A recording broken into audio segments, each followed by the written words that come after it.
what do you notice about people being taken for granted in relationship? Is there something that's behind that? Yeah, absolutely. I mean, there's a lot that can go into this, but since we're going real deep today, hopefully, at least that's my aim here is, Yep.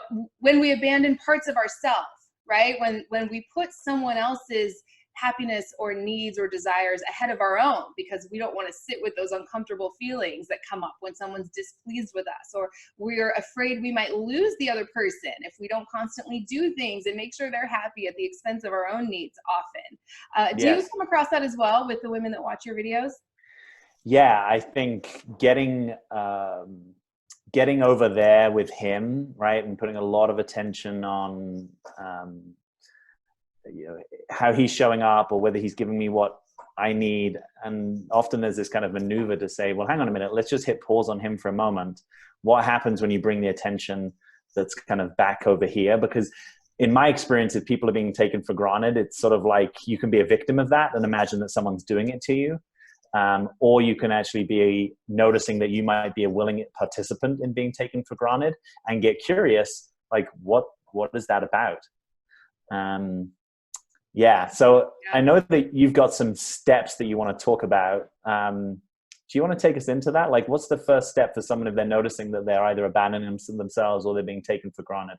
Yeah, absolutely. I love everything you said. And something I always say is if, you attract a mirror image of something that's going on within you. So if you're attracting That's men right. who abandon you, where are you abandoning yourself? If you're attracting. Wow. I want to just double click on that because that's such a powerful thought. If you've never heard that before. So you're saying if you notice you're being abandoned by men, just turn it around and notice, where am I abandoning myself?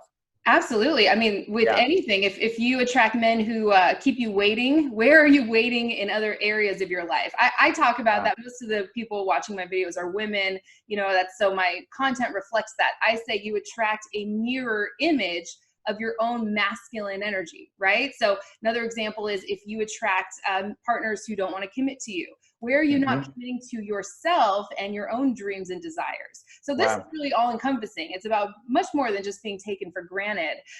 It could really come across or manifest in any area. Yeah. So let's say someone's listening right now and they're watching this and they're like, okay, like that might be a new idea. I'm open to it. Or yeah, I totally get that I abandon myself. What can I start to do about that? Yeah, I would love to talk a little bit personally. This is probably why I was so nervous before starting recording this video. Is that okay? Can I share a little bit Yeah, what I've been please. going through personally? Yeah, for those of you who have been following my channel or maybe watch my live streams, I'm coming out of kind of a major depression over the past couple months. I'm doing so much better now. I'm feeling actually great now. And so it's a little easier Well for done. me to talk about some of these things, but I started getting support and working with working with my own counselor.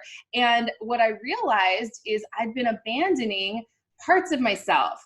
And, Mm-hmm. we talk about being a people pleaser. It's kind of a buzzword. And I've always kind of thought like, oh yeah, I probably have some people pleasing qualities. It's like, no, that was actually my entire identity was like just people pleasing and being likable, and I can get along with anyone and even people Mm. that other people don't get along with. And that was, I had no idea that I was abandoning these parts of myself and not really standing up for myself in certain situations, family relationships and things like that. So can I just give like kind of an overview of how this plays out when it comes to Yeah, depression or anything?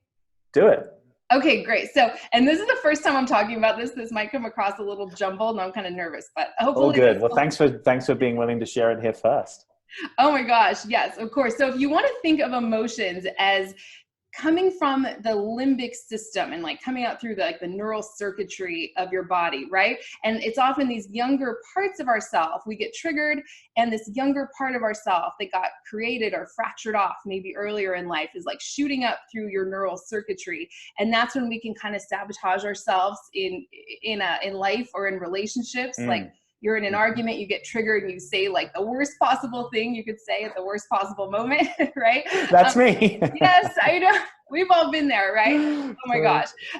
So yeah, the part of us is like traumatized. It's frozen in time, and then we get triggered and it like shoots up through our neural circuitry. Now we often, as adults, we want to stop that flow, right? We want to not feel that and cut ourselves off. So depression is a kind of helpful way where we cut ourselves off. And not just depression. This could look like anxiety, overthinking, being up in our head, not in our body, right? Numbing behaviors, addictions, right? Addictions to food or sex or unavailable men, or that one man who's not meeting your needs, but you can't seem to detach from him, right?